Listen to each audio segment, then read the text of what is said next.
meza ya Bwana, na ninaamini Mungu wetu atatubariki na Mungu wetu atatutenda mambo mema. Mungu wetu ni Mungu ambaye anatenda mambo mema na makuu, na ni Mungu ambaye anatujali, ni Mungu ambaye anatenda mambo mema, kwa maana mahali tumetoka imegharibika mkono wa Bwana. Bwana asifiwe. Siku ya leo tutaongea kuhusu meza ya Bwana, na neno la siku ya leo litatoka katika kitabu cha Yohana. Ni Yohana 6, na tunaweza anza mstari wa 49. Yohana 9 tunaweza anza mstari wa 49, John 6:49 hadi maybe tutaendelea pale mbele hadi 59. Na tunaamini Mungu wetu, Mungu ambaye ametuokoa, Mungu ambaye anatupenda, atakuwa pamoja nasi. Kwa hivyo fungua Biblia yako katika kitabu cha Yohana 6. Yohana 6 mstari wake ni wa 49. Tuone maneno ambayo Yesu alikuwa anaongea kuhusu mwili wake. Biblia katika Yohana 16 mstari wa 48, Biblia inasema baba zenu walila mana jangwani wakafa. Kwa hivyo kile ambacho wana wa Israeli walikula jangwani, Yesu alikuwa anasema ni tofauti na mwili wake, kwa sababu ilikuwa ni chakula cha kawaida. Ilikuwa ni chakula cha kawaida, ni nyama, lakini mwili wa Yesu ni chakula tofauti. Anaendelea kusema katika mstari wa 50, hii ni chakula kishukalo kutoka mbinguni, kwamba mtu akila wala asife. Kwa hivyo wakati unakula mwili wa Yesu, wakati unakunywa damu ya Yesu, inamaanisha hautakufa kiroho, hautakufa katika utumishi wako, kwa sababu ule msingi ambao uliwekwa na Yesu. Mstari wa 41 unasema nini? Mimi ndimi chakula chenye uzima kilichoshuka kutoka mbinguni. Mtu akila chakula hiki ataishi milele, na chakula nitakachotoa mimi ni mwili wangu wala kwa ajili ya uzima wa milele. Wakati Yesu alikuwa anasema kuhusu mwili wake, wakati anatambua mwili wake kama chakula tofauti na chakula kingine, alikuwa kuna chakula kingine, alikuwa watu wana chakula cha kawaida, alikuwa watu wana kinywaji cha kawaida, lakini damu yake akaiweka iwe tofauti na kinywaji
mwisho wake, lakini mwili ambao ni wa roho hauna mwisho.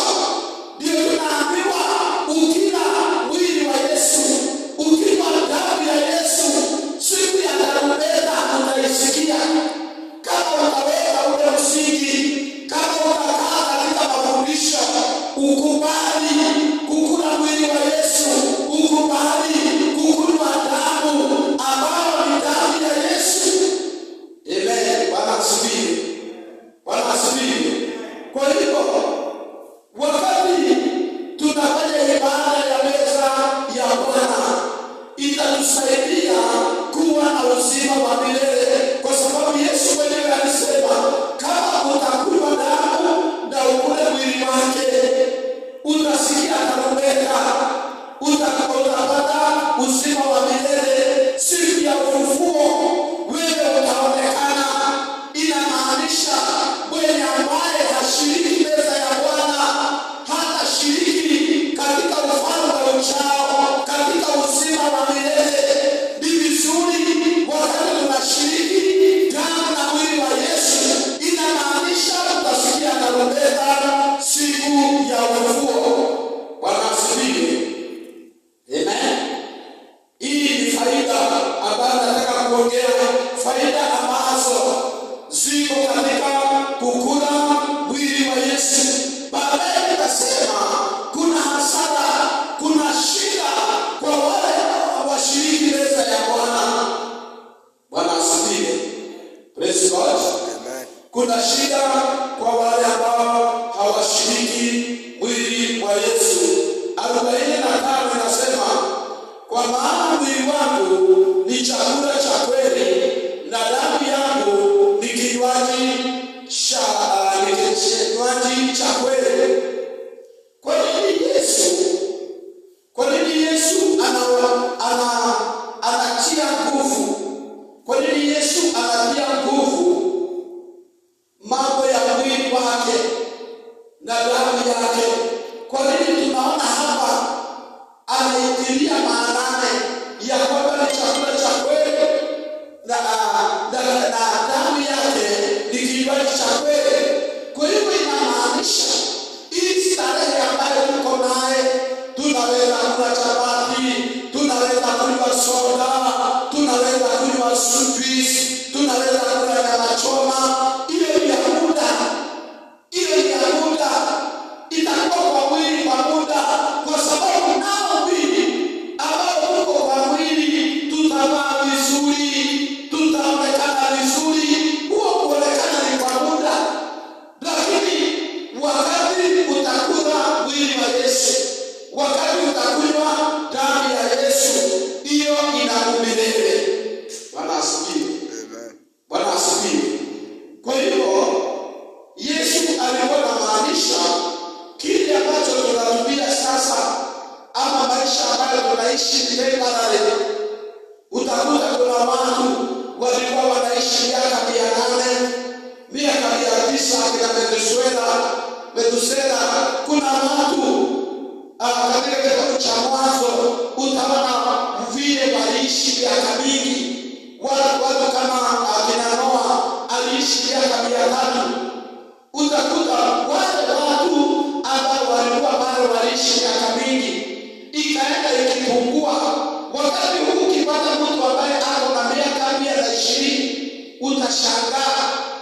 Na pale inamaanisha tu kama aliishi miaka 300 na